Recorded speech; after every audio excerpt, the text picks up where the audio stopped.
যে তৃণমূলের পুলিশই ছাত্রনেতা আনিস খানকে মেরেছে। বকটুইতে মুসলমান মা বোন বাচ্চাদের পুড়িয়ে চেলা কাট করে দিল এই তৃণমূলই, সুজনবাবু থেকে শুরু করে বাকিরা। কিন্তু তারা তো জানেন যে আমরা প্রত্যেকটা মুহূর্তে আমরা নিজেদের সেকুলার বলি হিন্দু ধর্মকে অপমান করে। সেকুলার মানে তো সব ধর্মকে সমান প্রীতি। তো শুধুমাত্র ইফতার পার্টিতে যাওয়া বা মুসলমানদের পাশে দাঁড়ানো এটা তো মানে সেকুলার ধর্ম নয়। এইটাই যে সিপিএমের দ্বিচারিতা, অসভ্যতামি, এটা সব মানুষ জেনে গেছে। বড় আদরের অভিষেক বন্দ্যোপাধ্যায় যে ওরে ভোট লুট করে দেয়। মুসলমান সমাজের মানুষ যাদের চোখ খুলেছে, যারা সত্যি মিথ্যে বুঝতে পারেন, তারা বিজেপিকে ভোট দিচ্ছেন। আমাদের সরকারটা মুদো মাতালের সরকার। সরকারি সস্তায় আবাসন মমতা বন্দ্যোপাধ্যায় থেকে পাবে বলে তারা শিরদাঁড়া বিক্রি করে দিয়ে একটা বড় অংশের মিডিয়া ছিল, সৌগতবাবু বলুন বা এই কল্যাণ ব্যানার্জি বলুন, তো তারা তো মিডিয়াকে ভয় পায়, ঘেন্না করে। মোহাম্মদ সেলিম তিনি আশাবাদী আছেন যে নওশাদ সিদ্দিকী তার জোটে যোগদান করতে পারে। এদিকে নওশাদ সিদ্দিকীকে নিয়ে প্রশ্ন উঠছে তিনি হয়তো ডায়মন্ড হারবারে দাঁড়াতে পারেন। অন্যদিকে তৃণমূল কংগ্রেস থেকে দাঁড়িয়েছেন অভিষেক বন্দ্যোপাধ্যায়। তো কি মনে হচ্ছে এখনো বিজেপি থেকে সেখানে প্রার্থী যায়নি, এই পুরো বিষয়টিকে কিভাবে দেখছো? আমি প্রথমে মোহাম্মদ সেলিমকে নিয়ে বলি, তারপর ডায়মন্ড হারবার নিয়ে বলবো। দুটো প্রশ্ন আপনার। দেখুন, মোহাম্মদ সেলিম কিন্তু বহুদিন ধরে মিথ্যে কথা বলা একজন ভদ্রলোক। রাজনৈতিকভাবে, ব্যক্তি জীবনে উনি মিথ্যে কথা বলেন কি বলেন না, বাড়িতে তার বাচ্চাদের, তা তো আমি জানি না, বা প্রতিবেশীদের, সেটা নিয়ে বলতে পারবো না। উনি যে স্বপ্ন মানুষকে দেখাচ্ছেন, সেই স্বপ্ন যে 2011 আগে থেকেই মিথ্যে, এটা প্রমাণিত হয়ে গেছে, তা উনিও জানেন। দেখুন, ঠিক যে সময় মুসলিম ভোট তৃণমূল যা তাদের ভুল বুঝিয়ে কবজা করে রেখেছিল, এই আনিস খানের মৃত্যুর পর থেকে বড় করে সরতে শুরু করে। কারণ তৃণমূলের পুলিশই তাকে মেরেছিল, সবাই জানে। এবং আনিস খানের বাবাকে তৃণমূল নেত্রী মমতা বন্দ্যোপাধ্যায় মুখ্যমন্ত্রী হিসাবে টাকা, লোভ, অনুদান দিয়ে কিনতে গেছিল, কেনেনি, বরং উল্টে তৃণমূলের ববি হাকিম মন্ত্রীকে তাড়া করেছিল হচ্ছে ওই অঞ্চলের যারা মুসলিম সম্প্রদায়ের মানুষ। কারণ তারা জানে যে তৃণমূলের পুলিশই ছাত্রনেতা আনিস খানকে মেরেছে। তারপর বকটুইতে মুসলমান মা বোন বাচ্চাদের পুড়িয়ে চেলা কাট করে দিল এই তৃণমূলই। ঠিক এই সময় যখন মুসলিম ভোটটা সরতে শুরু করেছে, ঠিক সেই সময় সিপিআইএম তারা দেখলো মুসলিম ভোটটাকে ধরবার জন্য মোহাম্মদ সেলিমকে রাজ্যের প্রধান বানায়, সম্পাদক বানায়। তাই এই সম্পাদক বানাবার মধ্যে আসলে যে সিপিএমের কোনো সততা ছিল না, এটা সবাই জানে। যে সংখ্যালঘু 30% ভোট যা তৃণমূলের থেকে এমনিই সরে যাচ্ছে, সেইটাকে ধরবার জন্য এই মোহাম্মদ সেলিম এসেছিলেন। এবার ওই দলে আরও যোগ্য মানুষেরা রয়েছেন, সুজনবাবু থেকে শুরু করে বাকিরা। কিন্তু তারা তো জানেন যে আমরা প্রত্যেকটা মুহূর্তে আমরা নিজেদের সেকুলার বলি হিন্দু ধর্মকে অপমান করে, অথচ তারা হিন্দু ধর্মের বাড়িরই মানুষ। সেকুলার মানে তো সব ধর্মকে সমান প্রীতি। তো শুধুমাত্র ইফতার পার্টিতে যাওয়া বা মুসলমানদের পাশে দাঁড়ানো এটা তো মানে সেকুলার ধর্ম নয়। সেকুলার মানে আমি সবার পাশে দাঁড়াবো, সব ধর্মের পাশে। তো যাই হোক, তো তারা যে পরিষ্কার হিন্দু ধর্মকে ছোট করেছে, গালাগাল দিয়েছে, এটা দেখে হিন্দু ধর্মের মানুষ প্রচুর কষ্ট পেয়ে সরে গেছেন তাদের থেকে। আমি একটা ছোট্ট উদাহরণ দিই। এই যখন আনিস কাণ্ড হয়ে গেল, তখন সিপিএম আছড়ে পড়ে কাঁদলো আনিস খানের জন্য। অবশ্যই কাঁদবেন, একটা রাজনৈতিক হত্যা যা তৃণমূল করেছে, এটি মুসলমান ছেলে যে অনেস্ট ছিল তাকে মেরেছে। তিনি হিন্দু হোক আর মুসলমান, তার জন্য কাঁদতে যাবে। কিন্তু মুশকিল হলো ঠিক কাছাকাছি সময়তেই যখন হাঁসখালিতে তৃণমূল নেতার হাতে নিগৃহীতা হয়ে একটা 14 বছরের বাচ্চা মেয়ে রেপড অ্যান্ড মার্ডার হয়ে গেল এবং তার বডিকে তৃণমূল ডেথ সার্টিফিকেট ছাড়া পুড়িয়ে দিল, সেই সময় কিন্তু সিপিএমের চোখে এত জল আসেনি, কারণ সেটা হিন্দু বাড়ির মেয়ে ছিল। এইটাই যে সিপিএমের দ্বিচারিতা, অসভ্যতামি, এটা সব মানুষ জেনে গেছে। তাই ফলত সিপিএম কারুরই ভোট পায় না, তবু চেষ্টা করে মুসলিম ভাই বোনেদের বোকা বানাতে। এখন তারা ইচ্ছা করে বোকা হবেন কি হবেন না, তারা তো দেখে নিয়েছে যে চোখের সামনে যে কেন্দ্রের নরেন্দ্র মোদী সরকার একের পর এক জনমুখী প্রকল্প পশ্চিমবঙ্গের নিম্ন মধ্যবিত্ত এবং নিম্নবিত্ত মানুষের জন্য পাঠাচ্ছে। তার তো হিন্দু মুসলমান নেই। একটা সরকার তো আসে, আপনি যে মতের, যে পথের, যে ধর্মেরই মানুষ হন না কেন, আপনাকে কেউ ভোট দিক আর না দিক, সেই মানুষটাকে ভালো রাখবার আপনার যে রাষ্ট্রীয় দায়িত্ব সেটা আপনি পালন করছেন কিনা একজন প্রধানমন্ত্রী হিসেবে। ভারতীয় জনতা পার্টি সরকার এমন কোনো প্রকল্প এনেছে আমাদের রাজ্যে গরিব মানুষের জন্য আবাস যোজনার টাকা পাঠানো হয়েছে, তার তো হিন্দু মুসলমান হয় না। সেই বাড়ি চুরি করেছে তৃণমূলের নেতারা, লোকে দেখেছে যে যার বিরাট বড় বড় বাড়ি আছে তৃণমূলের নেতারা, তারা সেই গরিব মানুষের টাকা ঝেড়েছে, অর্থাৎ ঝেড়েছে হিন্দু এবং মুসলমানের। তাই তো। তো তাহলে নরেন্দ্র মোদীর এমন কোনো প্রকল্প আছে কি? ধরুন আয়ুষ্মান ভারতের মতো কার্ড, যেটা আমাদের রাজ্যের মানুষেরই ট্যাক্সের টাকায় কেন্দ্র সরকার দিচ্ছে। এই তৃণমূলের মতো যারা বিজেপি বিরোধী দল সরকার চলছে উড়িষ্যায় বা তেলেঙ্গানায়, তারা লোকাল একটা কার্ড দেয় রাজ্য সরকারের নিজের, এবং কেন্দ্র সরকারের আয়ুষ্মান ভারত কার্ডটাও তারা দেয়। পশ্চিমবঙ্গের মানুষের ট্যাক্সের টাকাতেই তো আয়ুষ্মান ভারত কার্ড। মমতা বন্দ্যোপাধ্যায় কেন, কোন অধিকারে, যেখানে মানুষ সারা ভারতবর্ষ জুড়ে গরিব মানুষ চিকিৎসার সুবিধা পাবে, সেই আয়ুষ্মান ভারতের কার্ডটা আটকে রেখেছেন? সেখানে তো ক্ষতিগ্রস্ত হচ্ছেন হিন্দু ভাই, মুসলমান ভাই, সবাই, বা অন্য ধর্মের মানুষ। এই যে বাড়ি বাড়ি পরিশ্রুত জল যে দিচ্ছে কেন্দ্র সরকার, শুধুমাত্র ভদ্রলোকেরাই বিশুদ্ধ পানীয় জল খাবে এমন নয়। পরিশ্রুত সিস্টেমের মধ্যে দিয়ে বাড়িতে বাড়িতে কল বসবে, সেখানে জল খাবেন, পানি খাবেন হিন্দু মুসলমান সবাই। সেই জন্যই তো নরেন্দ্র মোদী বিজেপি সরকারের জল জীবন মিশন। শৌচাগার বা বাথরুম শুধুমাত্র বড়লোক বাড়ি বা মধ্যবিত্ত বাড়ি তারাই ইউজ করবে। যারা নিম্ন মধ্যবিত্ত বা গরিব মানুষ, হিন্দু মুসলমান, তাদের মা বোনেদের ইজ্জত নেই, তারা খোলা জায়গায় বাথরুম পায়খানা স্নান করবেন। সেই জন্যতে নরেন্দ্র মোদী বিজেপি সরকার তারা হিন্দু মুসলমান না দেখে, হিন্দু মুসলমান শিখ খ্রিস্টান সবার জন্য তারা ইজ্জত ঘর বা শৌচালয় বানিয়ে দিচ্ছে। প্রত্যেকটা প্রকল্প কিন্তু আজকের মুসলমান মানুষ সারা দেশ জুড়ে দেখে নিয়েছে। এই তৃণমূল, সিপিএম বা কংগ্রেস বিজেপিকে নিয়ে যে মিথ্যে কথা বলতো, আসলে বিজেপি সবার উপকার করবার জন্য নরেন্দ্র মোদীর নেতৃত্বে এক একটা করে জনমুখী প্রকল্প করছে।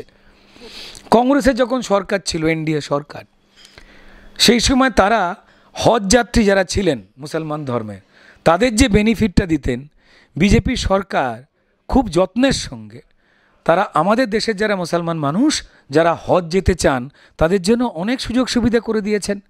আমাদের এখান থেকে বিজেপি নেত্রী মাপুজা খাতুন তার একটা ইম্পর্টেন্ট দায়িত্বে রয়েছেন। তো তাহলে সবার সামনে না চোখ খুলে যাচ্ছে, বিজেপির পক্ষে যে মুসলিম সমাজের যে একটা ভরসা সারা দেশ জুড়ে বলছে, তাই পশ্চিমবঙ্গের বাইরে থাকছে না। তাই মুসলমান সমাজের ভোট শুধুমাত্র তৃণমূলের পৈতৃক সম্পত্তি, তাদের আমরা চাকরিতে সংরক্ষণ বাড়াবো না, 30% মুসলমান, তাদেরকে আমরা সুস্থ কোনো জীবন জীবিকার কাজ দেব না। তাদের নাম আমরা শুনতে পাই কিসে? বোমবাদা আরাবুল। শিক্ষককে এই বোমবাদা শওকাত মোল্লা, শিক্ষিকাকে জগ ছুঁড়ে মারা আরাবুল, মা বোনেদের ইজ্জত চুরি করা, মানুষের জমিজিদের চুরি করা, তৃণমূলকে লুঠের টাকা পাঠানো শেখ শাহজাহান। আবার আর একজন আছেন অভিষেক বন্দ্যোপাধ্যায়ের এরিয়ায়, বড় আদরের অভিষেক বন্দ্যোপাধ্যায়, যে ওরে ভোট লুট করে দেয়, ক্রিমিনাল জাহাঙ্গীর, যাকে পুলিশ প্রোটেকশন দেয়। মুসলমান সমাজের নামটা তো বড়োভাবে উঠবে, সাংবাদিক হিসেবে, ডাক্তার হিসেবে, ইঞ্জিনিয়ার হিসেবে, শিক্ষক হিসেবে। এটা তৃণমূল চায় না, সিপিএমও চায় না, মুখে বলে কিন্তু আসলে চায় না। যদি চাইতো সিপিএম মুসলিম সমাজের সংরক্ষণ বাড়াতো চাকরিতে তাদের সময়তে। মমতা বন্দ্যোপাধ্যায় বৈধ উপায়ে বাড়াননি। ভারতীয় জনতা পার্টি তাদের জন্য কি করছে সবটাই দেখছে, এটা ভোট পাওয়ার জন্য নয়। মুসলমান সমাজের মানুষ যাদের চোখ খুলেছে, যারা সত্যি মিথ্যে বুঝতে পারেন, তারা বিজেপিকে ভোট দিচ্ছেন। কিন্তু যেভাবে এই মোহাম্মদ সেলিমকে নিয়ে আসা হলো, মুসলিম সমাজও বুঝে গেছে যে পরিষ্কার টুপি দেওয়ার জন্য, তারা সহজেই টুপি পরবে না। আচ্ছা, সৌগত রায়, কল্যাণ বন্দ্যোপাধ্যায় কিছুদিন আগেই তারা বলতে পারি মিডিয়ার সঙ্গে তাদের একটা, যেই খবরটা শিরোনামে আসছিল, বুম ফেলে দেওয়া হয়েছে ছুঁড়ে। তো এই বিষয়গুলোকে কিভাবে দেখছো? সামনেই লোকসভা ইলেকশন, তাদের মিডিয়ার সাথে এই ধরনের ব্যবহার। তারা তো মিডিয়াকে সহ্য করতে পারছে না, তারা মানুষকেই সহ্য করতে পারে না, তো মিডিয়াকে কেন সহ্য করবে? যে মানুষ তার অধিকার চাইছে, যে মানুষ কেন্দ্র থেকে দিল্লি সরকার, দেখো আমাদের রাজ্যে তো রোজগার নেই, আমাদের সরকারটা মদমাতালের সরকার। কেন? আমাদের রাজ্য সরকার মদ বিক্রি করে নিজে, 2.5 লক্ষ মানুষের জীবন জীবিকা সরিয়ে দিয়ে ওই দিল্লির অরবিন্দ কেজরিওয়াল যে ধরনের মদ নিয়ে 2 নম্বরই করে জেলে গেছেন, জানি না আমাদের রাজ্যের কে বা কারা কোন মন্ত্রীরা আজ জেলে যাবেন 2 নম্বরই করে। পশ্চিমবঙ্গে কোনো শিল্প বাণিজ্য কারখানা নেই যেখানে তোলাবাজি হয়, বড় শিল্প ভারী শিল্প কেউ করেন না। তাই আমাদের রাজ্যে রোজগার কম, ট্যাক্স আসে কম সরকারের, তাই সরকারের টাকা নেই। এই সরকার চলে কি করে? কেন্দ্র সরকার যা যা প্রকল্পে টাকা পাঠায় হিন্দু, মুসলমান, শিখ, খ্রিস্টান, আমাদের দেশের সব মানুষের জন্য, সেই টাকা এদিক থেকে ওদিক করে তারপর রোজগার করে। আর একটা রোজগার হচ্ছে মদ বিক্রি করে। এটা মদমাতালের সরকার। তো ফলত এদের কাছে টাকা নেই, এটা তো সবাই জানে। এরা মুখে যা যা বড় বড় কথা বলুক, হ্যান করেঙ্গা ত্যান করেঙ্গা। মুখ্যমন্ত্রী তো প্রচুর ভিডিও বেরিয়ে গেছে তার যে মিথ্যে নাটকের যে প্রশাসনিক সভা হয়, যেখানে আগে থেকে প্রশ্ন ঠিক করে দেওয়া থাকে, কি গালাগাল থাকবে মিটিংয়ের আগেই ঠিক করে দেওয়া হয়, এই আমি তোকে বকবো, হ্যাঁ। তারপর তিনিও সমস্ত খেলা করতে যান ওখানে। কিন্তু এই যে মিডিয়ার সাথে যে ব্যবহার, আমি বলছি যে এই কথাগুলো, এই ঘটনাগুলো তো মানুষ শুনেছেন এবং দেখেছেন। তো ফলত ভারতীয় জনতা পার্টি মানুষের কথা যখন তুলে ধরে আন্দোলন করেছে যে তৃণমূল কি আপনাদের চুরি করছে, কেন্দ্র থেকে কত টাকা আসছে আপনার জন্য, তাই আমরা সত্যি কথাটা বলে দিচ্ছি, মানুষের অধিকারের কথা বলছি। যা তৃণমূল লুট করে নিচ্ছে বলে আমাদের প্রায় 200-র ওপরে কর্মীদের মেরেছে, আমাদের প্রত্যেকেরই জীবন যাপন জীবিকা শেষ করে দিয়েছে। তার সঙ্গে সঙ্গে আমাদের যদি শেষ হয়ে যেতে হয়, শুধু আমরা নয়, যে কোনো সাধারণ মানুষ, তিনি সোশ্যাল মিডিয়া, ট্রেনে, বাসে তৃণমূলের চুরি জোচ্চুরি নিয়ে আলোচনা করতে পারেন না। পুলিশ দিয়ে তাকে মিথ্যে কেস খাইয়ে দেওয়া হয়।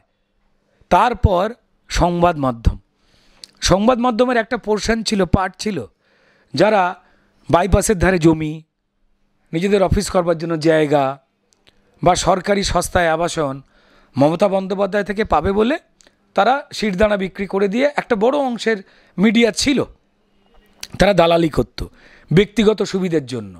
মানুষের সঙ্গে ঘটা যে অন্যায়গুলো তৃণমূল করছে সেই খবরগুলো দেখানো বন্ধ করে দিত, বা একদিন এইটুকু খবর করে আর লিখত না। কিন্তু আপনাদের মতো প্রচুর পোর্টাল, তারা যখন সত্যি খবরটা তুলে আনছে, তখন আপনাদের প্রত্যেক মুহূর্তে আমি নিজে বিশ্বাস করি, এমন নয় যে বাংলা হান্ট একটাও কেস খায়নি। কেস খেয়েছেন তো? ঠিক আছে, শুধু বাংলা হান্ট নয়, যতগুলো পোর্টাল রয়েছে, যারা যারা সত্যি কথা বলছে, কি অন্যায় ঘটছে, তাই আপনারা শত্রু। তারপর প্রচুর মিডিয়া রয়েছে যারা ব্যক্তির স্বার্থে তৃণমূলকে তার অন্যায়গুলোকে চেপে দিয়ে ব্যক্তিগত সুবিধে পেত, তারা পর্যন্ত মারধর খেলো। বেশ কিছু অনেস্ট মিডিয়া তারাও মারধর খেয়েছে, মিথ্যে কেস খেয়েছে। সত্যি কথা দেখাতে মানা, সেই জন্য পরিষ্কার সত্যি জিনিস যেই বলবে, যেই দেখাবে, তাকে আক্রান্ত করবে। তাই পরিষ্কার বয়স্ক সৌগতবাবু বলুন বা এই কল্যাণ ব্যানার্জি বলুন, তো তারা তো মিডিয়াকে ভয় পায়, ঘেন্না করে। কারণ আপনারা তো চোরেরা কিভাবে চুরি করছে, মানুষ কিভাবে অন্যায়ের শিকার হচ্ছে, মানুষের অধিকার, এই কল্যাণবাবু, সৌগতবাবুর দল কিভাবে মানুষের জীবনযাপন শেষ করে দিচ্ছেন, আপনারা সেই প্রশ্নগুলো তো তাদের চোখে চোখ রেখে করেন। তাই তো তারা আপনাদের ঠেলে দেবেন, অপমান করবেন, বুম ফেলে দেবেন, সাক্ষাৎকার দিতে আসলে ভয় পাচ্ছেন। কারণ আপনারা সত্যি প্রশ্ন করবেন, যে প্রশ্ন তৃণমূল শুনতে চায় না। এমনকি তারা আদালতের যারা বিচারপতিরা রয়েছেন, এই অভিজিৎ গঙ্গোপাধ্যায় নয়, প্রাক্তন বিচারপতি, যতজন বিচারপতি এখনও রয়েছেন, প্রত্যেকের নামে আগেও কুৎসা করতেন, এখনও করতেন। কারণ তারা দেশের আইন মেনে, সংবিধান মেনে তারা চোরকে শাস্তি দিতে চায়, যারা আইন ভেঙে মানুষের ক্ষতি করছে, লুট করছে, চাকরি বিক্রি করছে, গরু পাচার করছে, পাথর পাচার করছে, যা তা করে বেড়াচ্ছে এই রাজ্যটাকে নিয়ে। কেন্দ্র থেকে বিভিন্ন প্রকল্পে গরিব মানুষের জন্য আবাসের টাকা, রেশনের টাকা, গরিবের চাল ডাল যারা চুরি করছে তাদের শাস্তি দিতে চাইছেন।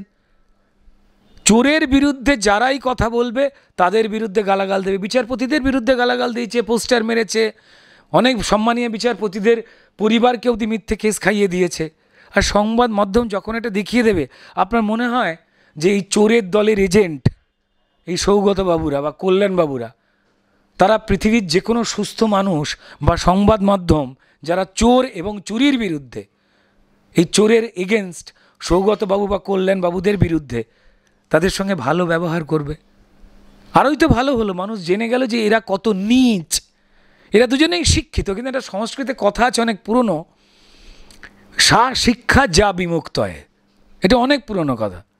আমি যখন ক্লাস 11-এ পড়তাম তখন একটা দেওয়ালে লেখা ছিল, সেটা থেকে প্রশ্ন জেগেছিল, খুব শুনতে ইন্টারেস্টিং লাগছিল বলে পরে জানতে পেরেছিলাম, সোজা করে বলতে গেলে শিক্ষা শুধুমাত্র ডিগ্রি নয়, শিক্ষা একটা চেতন তৈরি করে, যা আপনি সমাজের দিকে তাকিয়েও অনেক কিছু দেখেও আপনার মনে তৈরি হতে পারে, আবার অবশ্যই বই পড়েও সেটা আরও ভালো করেও তৈরি হয়ে যেতে পারে। তাই শিক্ষিত মানে শিক্ষিত হওয়া, ডিগ্রিধারী হওয়া দুটো আলাদা জিনিস। শিক্ষা মানে জ্ঞান, এবং তার মানে ছিল সা শিক্ষা যা বিমুক্তয়, যে শিক্ষা বা জ্ঞান তাই যা বিভিন্ন বিষয়ে যে আমাদের অন্ধত্ব, বিভিন্ন বিষয়ে যে আমাদের কুসংস্কার, সেখান থেকে যা মুক্ত করে। তো এবার এই সৌগতবাবু অধ্যাপক, কল্যাণবাবু তারা আইনজীবী, দুজনের ব্যবহার, কথাবার্তা বলা, অশোভন আচরণ, যা যা নোংরা কথা বলা, এগুলো শুনে মনে হয় যে এনারা শিক্ষিত। তো শিক্ষিত মানুষরাই তো চোরেদের বিরুদ্ধে যাবে, আর যারা অশিক্ষিত হবেন, আমি ডিগ্রির কথা বলছি না, তারাই তো চোরেদের পক্ষে থাকবেন। তো ফলত তারা শিক্ষিত সংবাদ মাধ্যম যারা মানুষকে সত্যিটা তুলে ধরতে চায়, তাদেরকে তো ঘৃণা করবেই, আসলে ভয় পায়।